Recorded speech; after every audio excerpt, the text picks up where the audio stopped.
of the best things you can do if you enjoy my videos, because I surely do enjoy making them, is going to go check out my Patreon.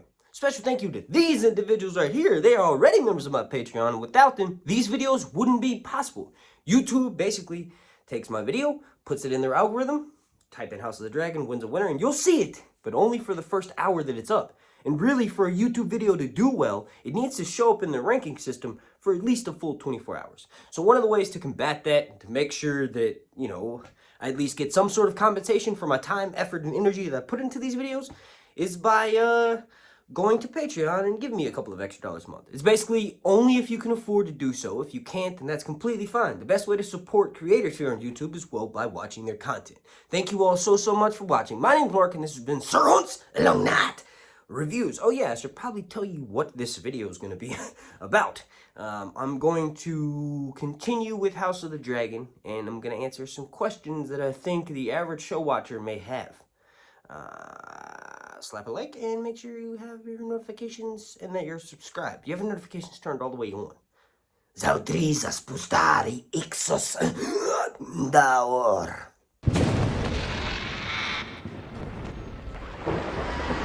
Alright, so the first question that I want to propose, or the question that I want to answer for this video is, how did Rhaenyra get the name The Realm's Delight, right? This is an interlude for Sir Hunt's video. He wants to make it look better for you all watching, so he's added in these little interludes showing you what's coming up next. The reason why I say this is because a lot of people tend to think that it's a bit of an insult. And initially, at first, Rhaenyra is known as the Realm's Delight because, as we see in the teaser trailer, literally the entire realm comes to play fealty to her. The fact that she's a part of her father, King Viserys' meetings, and he's her cupbearer, or she's his cupbearer, she's allowed a certain amount of surveillance into power to know what it's like to be a good ruler. And because a lot of the High Lords in Westeros also took part in these meetings, they would see Rhaenyra there. And she was young, and she was beautiful. She's got the Targaryen traditional good looks. She's being played by Millie Alcock when she's younger, and Emma Darcy when she's older. Both of them are amazing and beautiful women, right? So this is the main reason why she gets the name The Realm's Delight. Because when the realm would come to court to treat with her father, King Viserys I, they would be delighted by this delightful young woman, Queen Rhaenyra. The next question that I want to answer for this video is, what the hell is going on with Prince Daemon? And how is he king of the Stepstones when his brother, King Viserys, is king of, well, really everything else in the Sunset Kingdoms? How in the hell did Prince Daemon become king of the Stepstones? What's coming up next? Daemon is bored at court and eventually goes to carve his own kingdom out in the Stepstones. Now, before Daemon does this, what you need to know about the Stepstones is that the Stepstones is the chain of islands in between Essos and Westeros. At one point, it was all connected, but then it got shattered.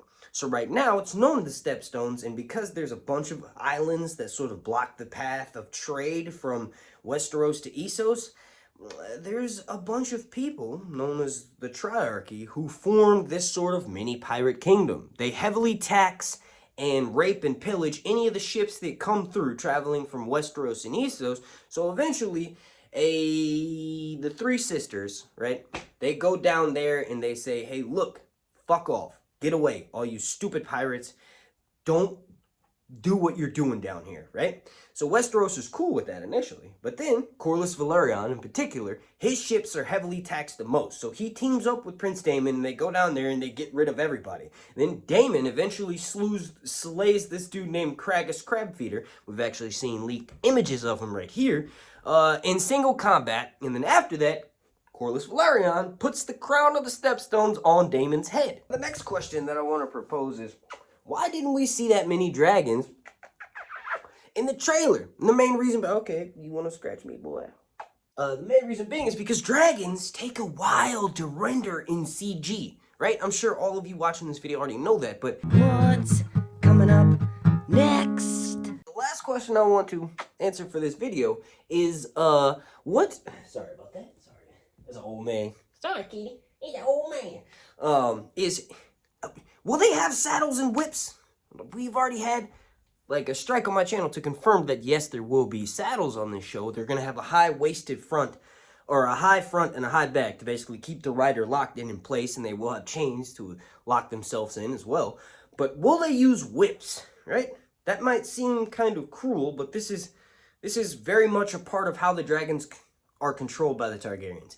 The way that Daenerys first mounts Drogon is by using a whip to cull him. She basically says, hold up, motherfucker, calm down. Don't burn me, bitch. I'm finna ride your ass, right? So she takes out her whip and she whoosh, whoo, whoosh, whoo. And then not only that, Quentin Martell does the same thing when he's trying to steal one of Daenerys' dragons. He tries to use a whip to cull Viserion and Rhaegal, and ultimately he's burned to death. But Caraxes is whipped in order to fly higher in the battle above the God's Eye when Daemon takes out Aemon.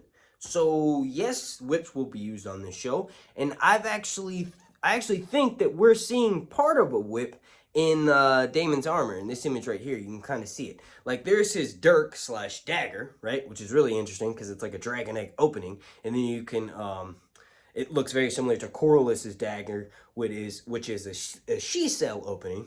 Seashell? There we go. Opening up. But also, this looks like that might be part of a whip handle. And this is clearly after he's already claimed Caraxes. I don't thank you all so much for watching. Super special thank you to these individuals right here. And a super special thank you to you for watching this video. My name is Mark, and this has been Serons Alonat Saltrizas Apostari. Wait, come here. Ixos Adaor.